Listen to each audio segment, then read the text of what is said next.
acknowledge the presence of our friends, officers in this group.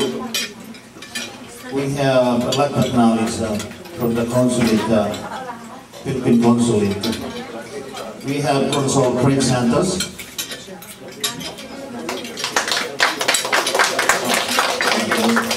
Consul R.B. Arevalo.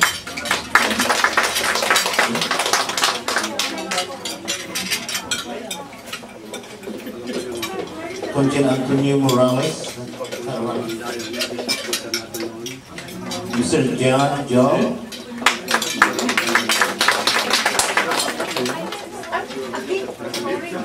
We have from Las Vegas, Mr. Raz Bateman.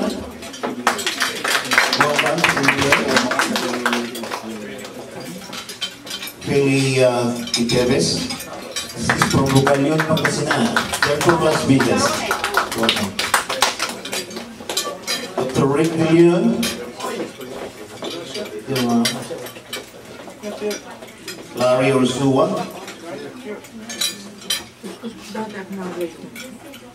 We have delegation from INA, the Ilocos National Association, the USA. We have the lady president, Mrs. Elsie Gatuzan.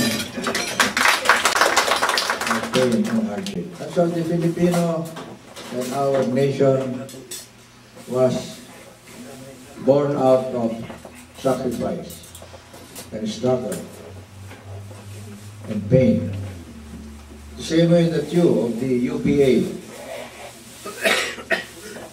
produced this building for yourselves, I'm sure at great sacrifice and effort and patience. I don't know how many other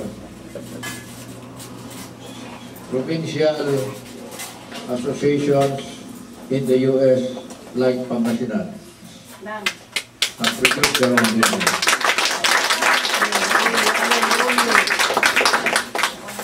And therefore, you must also be proud of this achievement, but you should be prouder as Filipinos. Let me end by challenging all of you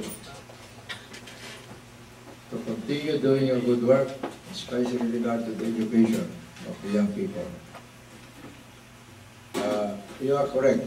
It is better to support the young people there as scholars than support young people here as scholars, although those here will probably deserve it just as well.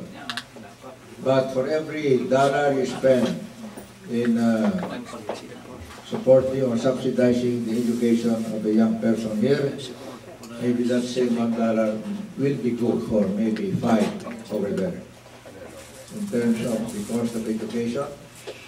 But I assure you the quality will be just as good. Why is the quality just as good? Because many of us, we studied here in the US. I'm not just talking about myself or Mrs. Ramos. We all went back there and started teaching other people also. Therefore, the quality of our young people are also, or is also good.